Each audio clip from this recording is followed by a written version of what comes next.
नमस्कार. अरे ये सखारा. तुम्ही बोलवलत मला? हो बैस ना. हो. ज्योतिराव कधी भेटणार आहेत तुला? आता भेटेनच काही वेळात. काही काम होतं का त्यांच्याकडे? मी बोलवून आणू का? तुम्ही काल जागा शोधत फिरत होतात असे समजले. हो.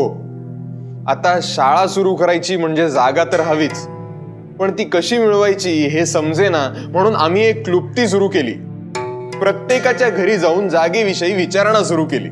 बर, मग काही लागले का हाती? हो तर खूप सारा अपमान आणि ठिकठिकाणाहून नकार. पण लवकरात लवकर जागा शोधायला हवी. हो, त्याच विषयी बोलायचे आहे म्हणून बोलवून घेतले तुला. तू एक काम कर, होईल तितक्या लवकर ज्योतिरावांना बोलवून आण. अरे वा, ठीक आहे. मी असा गेलो आणि असा आलो. आणि हो, आणखी एक, तुम्ही आल्यानंतर मी इथे नसलो तर जरा वाट पहा. मला एक बाहेर काम आहे, ते आटपून येतोच मी. हो, येतो मी. या.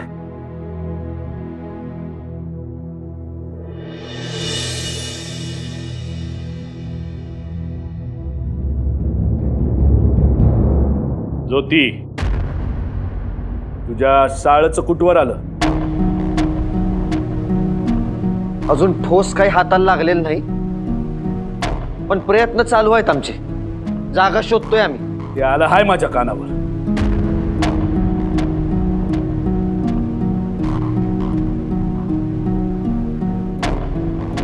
तुझा बा आहे म्हणून तुला सांगतोय, बंद कर हे सगळं. कशा पायी लोकांच्या दारोदारी फिरत असतोस? आम्ही लोकांकडे मदत मागतोय. ज्यांना मदत करायची ते करतील, नाही तर नाही म्हणून सांगतील. कोणीतरी होईलच तयार. कोणी नाही होणार, आणि हे तुला बी ठाव आहे. मी माझे प्रयत्न थांबवणार नाही आबा. तुमचं ऐकून मी थांबलो आणि जे दार मी वाजवलंच नाही तोच माणूस मला मदत करायला तयार असला तर? मी जर आता थांबलो ना आबा, तर भलं फक्त केशव भटासारख्या माणसांचं होईल. कुठल्याही बदलाला ते कायम विरोधच करतात. असं काय नाही, आणि पिढ्यानपिढ्या चालत आलेला आपण कसं काय बदलणार? आपल्यासनी तो अधिकार नाही का का नाही आपल्याला तो अधिकार? आणि त्यांना हाय तर कोणी दिला? आपल्याला हा अधिकार मिळू नये म्हणून पिढ्यानपिढ्या आपल्याला शिक्षणापासून लांब ठेवण्यात आलाय आबा. तू माझा ज्योती नाहीस. किती बी हट्टी असला ना तरी त्याच्या बाचा शब्दाबाहेर कधी नव्हता. आत्ता बी मी तुमच्या शब्दाबाहेर नाहीच आबा. तुम्हीच मला शिकवलं आहे की प्रयत्न कधी सोडायचे नाही, आणि आता तुम्हीच मला असं सांगायला लागला का प्रयत्न करून काय बी व्हायचं नाही. आणि तसं बी असल माझा हरी तर देईल खाटल्यावरी असा विचार करून भागल काय? आपल्याला आपले प्रयत्न करायलाच हवेत आबा. इतका बी स्वार्थ बरा नाही ज्योती. अरे वाईस बाकीच्यांचा बी विचार कर. आमचं सोड, आमची लाकडं गेली मसनात. अरे पण तू हायस, तुझं घर हाय, सावी हाय, पोरं बाळ होतील, त्यांचा तरी विचार कर. फक्त त्यांचा विचार केला ना तर मी स्वार्थी ठरीन आबा. मी माझा घरच्यांचा विचार केला, आपल्या पुरतं सगळं बरं आहे म्हणून थांबलो तर तो स्वार्थ ठरल. आणि मला ते करायचं नाही. मी समाजाचा विचार करतोय आबा. मी शिकू शकलो कारण माझ्या पाठीमागं तुम्ही उभे होता. पण अशी कितीतरी लोक असतील ज्यांना शिक्षणाचं महत्वच कळलेलं नाही, मार्गच ठाऊक नाही.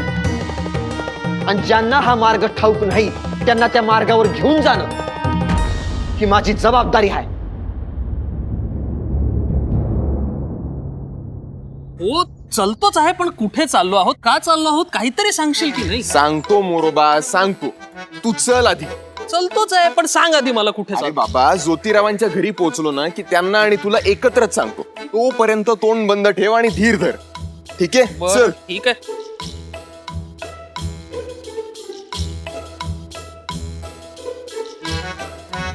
इथे मला तू बोलावले आहेस, त्यामुळे या सगळ्याबद्दल मला काहीच कल्पना नाही, तेव्हा तूच हाक मार. बर. ज्योतिराव, ओ ज्योतिराव. काय रे, मला निघायला उशीर झाला का? मी निघतच होतो आता. नाही नाही, तुम्हाला उशीर झालेला नाही, आम्हीच लवकर आलो आहोत. आणि का लवकर आलो आहोत ते याला विचारा. रस्ताभर मी विचारतोय तर मला काहीच सांगे ना. अरे सांगे ना, म्हणजे तसं काही नाही. काय झालं? खरं तर लोकहितवादींनी मला आज कचेरीत बोलवून घेतलं होतं. आपल्याशी काहीतरी महत्वाचं बोलायचं आहे म्हणून तुम्हाला पटकन बोलवून आणायला सांगितलं आहे. परांजपे, सगळं ठीक आहे ना? म्हणजे अचानक असं बोलवून घेतलं म्हणून विचारलं. सारं सारं ठीक आहे, काळजी करण्यासारखं काही नाही. आपण जागेसाठी शोधाशोध करतोय हे त्यांच्या कानी गेलं. अरे देवा, म्हणजे आपला जागोजागी झालेला अपमान त्यांना समजला, म्हणजे सर्वांनाच समजलं असेल. मुरोबा, काही होणार नाही रे सर्वांना समजलं तरी. पुढे काय, लोकहितवादींनी विचारणा केली. म्हणाले जागेविषयी महत्वाचं बोलायचं आहे, ज्योतिरावांना बोलावून आण. होय काय? चला मग लागलीच जाऊ. काहीतरी आनंदाची बातमी असणार अशी अपेक्षा करायला हरकत नाही. चला. तुम्ही घरच्यांना सांगून येणार असाल तर आम्ही तिकडे थांबतो. हो. मी सांगूनच आलोय. चला.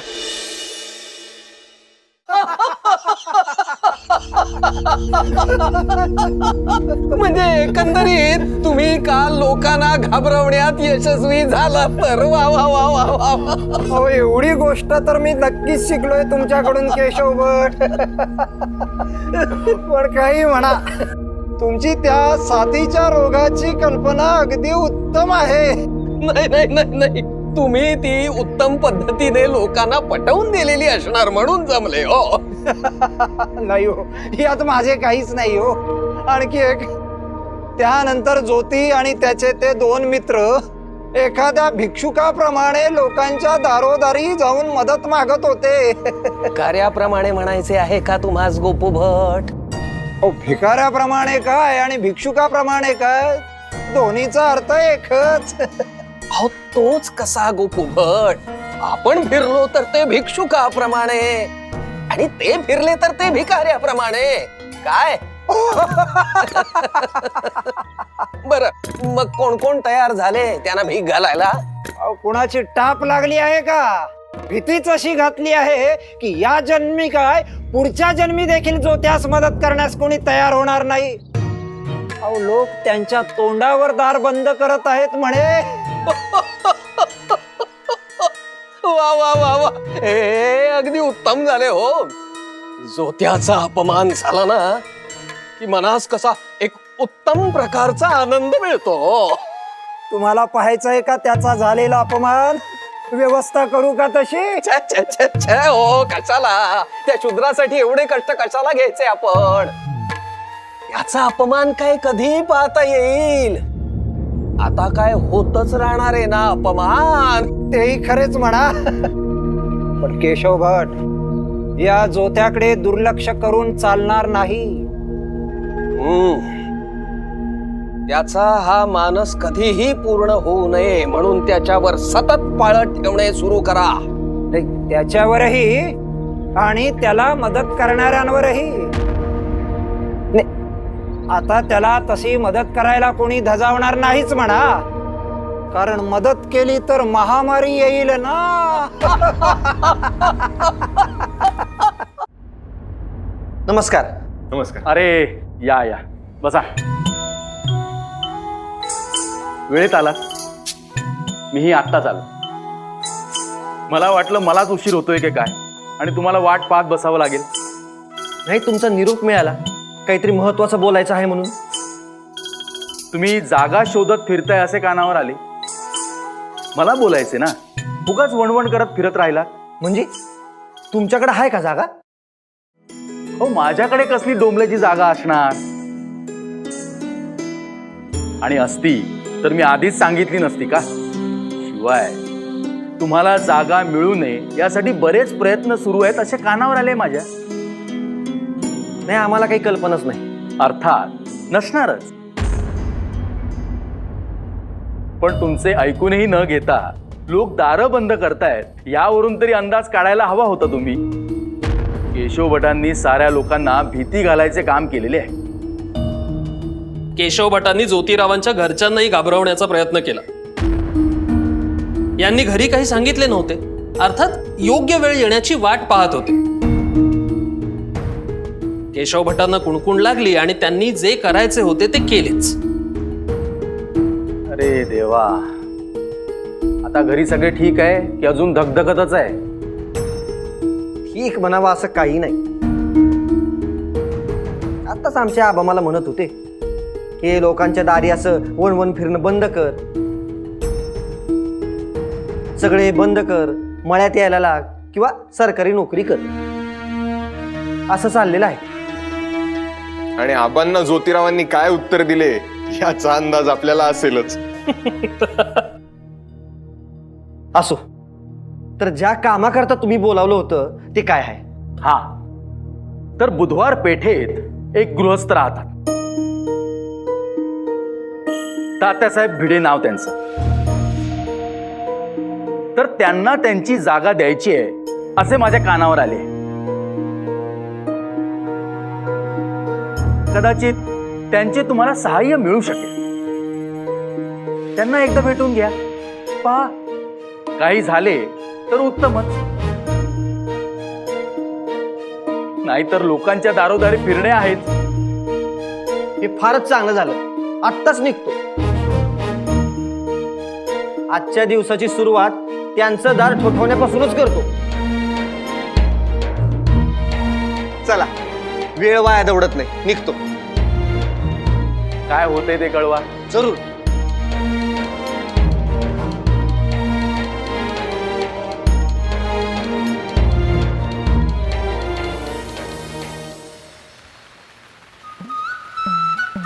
सावी, हे सटवाई हसवायला लागली की काय? एकटीच काय हसतीस? काय नाही. मी काय म्हणते सावी, एक डाव ज्योती संग बोलून बघशील का? बाकी कुणाचं ऐकायचं नाही, पर तुझं नक्की ऐकलं.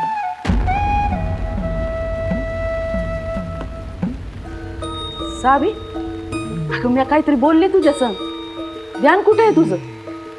हाय की माई, झाड लावणं केवढं महत्वाचं आहे नाही? म्हणजे आपल्यासनी जी फळं फुलं मिळतात ती समधी या झाडांपायीच मिळतात. म्हणजे आपल्या पुढं समध्यासनी अशी गोड फळं चाखायला मिळायला पाहिजे असं वाटत असल तर कुणाला तरी झाड लावावं लागणच नवं. मला समजते तुला काय म्हणायचंय ते. ज्योती समध्यासनी बराबरीनं वागवतोय, त्याच्या शिक्षणाचा लोकांना फायदा व्हावा म्हणून हे समज करतोय. म्हणजे तुला बी ज्योतीच बराबर वाटतंय. माई, पहिलं मला बी वाटायचं का समधी विरोध करतात म्हणजे ह्यांचंच काय तर चुकत असत. पण म्या मागणं नीट विचार केला, मग मला समजलं का कुठं काय चुकतंय ह्यांचं. म्हणजे कुणी केलं नाही ते केलं तर ते चूक कसं आधी कुणाच्या ध्यानातच आलं नसेल असं बी होऊ शकतंय ना. तुझी काही चूक नाही बाय, तू तुझ्या दाल्याचीच कड घ्यायची. दाल्ला आहे म्हणून नाही, मला ह्यांचं बराबर आहे असं वाटतंय म्हणून मी ह्यांची कड घेते. माई ह्यासनी मनापासून वाटतं का समध्यासनी चांगलं आयुष्य जगता यायला पाहिजे. ह्यात काय चूक आहे? अगं बाय, ज्योती शिकला तसा आपल्यातल्या लोकांनी शिकवाय माझी काय ना नाही, पण बायासनी शिकवायचं म्हणजे काय होतंय? कुठल्या बाईची इच्छा असणार शिकायची? माझ्यासारख्या असतील की कुणी ना कुणी. तुझं सोडून दे, ज्योतीनं तुझ्या डोसक्यात हे खूळ भरलंय. तू शिकत नव्हतीस तेव्हा काय बिघडलं होतं का तुझं? पारू शिकली नाही, म्या शिकले नाही, काय आणलंय आमचं? नांदतोच नव्हा आम्ही. शिकलं नाही म्हणून काय बिघडत नाही? वय कायच अडत नाही. बरं शिकलं तर कुठं काय बिघडणार आहे? अगं यांनी काय सांगितलं ऐकलंच नव्हतं. तो केशव भट काय म्हणला? केशव भट भीती घालायचं काम करतात माई. हे शिकले तेव्हा बी असंच काय बाय बोलत होते का तुमच्या घरात अन्नाचा कण राहायचा नाही आणि तुमच्या घराला. तू बी आता ज्योतिवानीच बोलायला लागलीस की. पण ते खरं आहे माई. ह्यासनी साळत धाडू नका असं सांगत होते ना व, आणि स्वतःच्या लेकाला मात्र त्याच साळत धाडलं. त्यासनी त्यांचा फायदा बराबर समजतोय. म्हणूनच तवा म्या भटाचं ऐकलं नाही. पण आता काय, भटानं सौताच्या पोराला साळत घातलं होतं तसं सौताच्या बायकोला शिकवलं नसतं त्यानं. आणि बायानं शिकलेलं चांगलं असतं तर मग बामणाच्या बाया का नाही शिकत?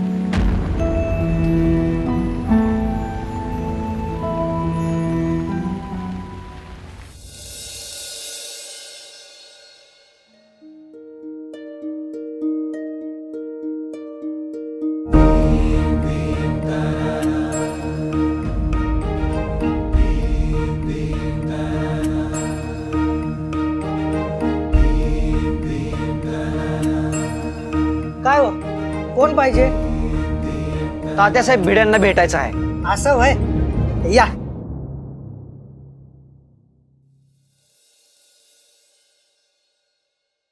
या तुम्ही बसा, मी त्यांना बोलवून आणतो. होय. हा.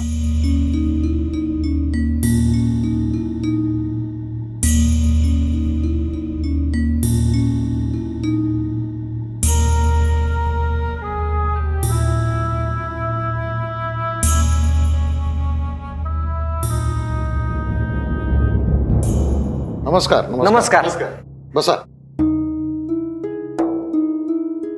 बोला, कसे काय येणे केले? मी ज्योती फुले, हा सखाराम परांजपे नमस्कार. आणि हा मोरोपंत वाळवेकर. नमस्कार. अच्छा, तुम्हीच ते. लोकहितवादींनी कल्पना दिली होती तुम्ही भेटायला याल याची. शिवाय भरभरून कौतुकही केले होते. आता त्यांनीच कौतुक केले म्हणजे ते खरेच असणार. तुमच्याबद्दलही त्यांनी सांगितलं आहे आम्हाला. शिवाय आम्ही तुमच्याबद्दल बाहेरून बरंच काही ऐकून आहोत. चांगलेच ऐकले असावे अशी अपेक्षा आहे. असो ज्योतिराव, शालांत परीक्षेत तुम्ही प्रथम आलात असे समजले मला. त्या निमित्तानं मनपूर्वक अभिनंदन. धन्यवाद. तुमची बरीच धडपड सुरू असते म्हणे, लोकहितवादी सांगत असतात मला. शिवाय आता तुम्ही खूप मोठे पाऊल उचलताय. कुठवर आले कामाचे? जागेचा शोध सुरू आहे. आता मुलींसाठी शाळा काढायची म्हणल्यानंतर कुणीही मदत करायला तयार नाही. त्यामुळे जागेचा प्रश्न अजून मिटलेला नाही. एक विचारलं तर चालेल काय? अगदी निसंकोचपणे विचारा आणि जे पाहिजे ते विचारा. मुलींची शाळा सुरू करण्याबद्दल तुमची काय धारणा आहे? म्हणजे हा उपक्रम गरजेचा आहे का नाही? अर्थात गरजेचेच आहे ते.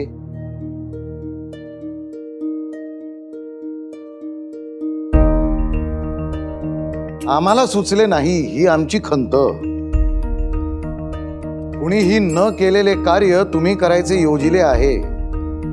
अडचणी येणारच. चांगले काम करत आहात, प्रयत्न करत राहा. शिवाय आता जागेचा प्रश्न सुटला.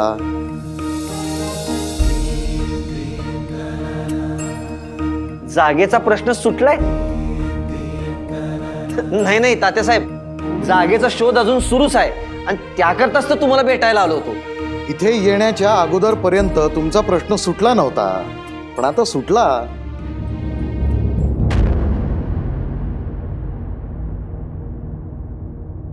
काळजी नसावी. माझ्या वाड्यातच तुम्ही शाळा सुरू करू शकता.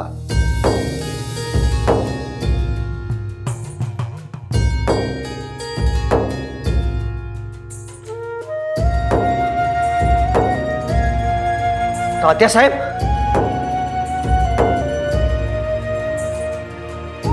खूप उपकार झाले तुमचे. खर तर तुमचे आभार कसे मानावे हेच कळना मला आता. हो, तुम्ही का आभार मानताय? आम्ही तुमचे आभार मानले पाहिजेत. तुम्ही जे कार्य करताय ते यशस्वी झाले तर उद्या सबंध समाज तुमचे आभार मानेल. मी फक्त खारीचा वाटा उचलतोय, बाकी काही नाही. नाही नाही नाही तात्यासाहेब, तुमची मदत ही खारीचा वाटा नाही, सिंहाचा वाटा आहे. किती मोठ्या काळजीतून मुक्त केले तुम्ही आम्हाला, आणि तुमची निराशा होणार नाही याची हमी देतो मी तुम्हाला. कुठलंही आश्वासन द्यायची गरज नाही. माझा पूर्ण विश्वास आहे तुमच्यावर. तुमच्या या मदतीने आमच्यावरची खूप मोठी जबाबदारी पार पडली आहे. इतके दिवस शाळेच्या जागेचा विचार करत होतो आणि आता आज या क्षणी ती जागा आपल्या समोर आहे. ह्या गोष्टीवर विश्वासच बसत नाहीये. होय,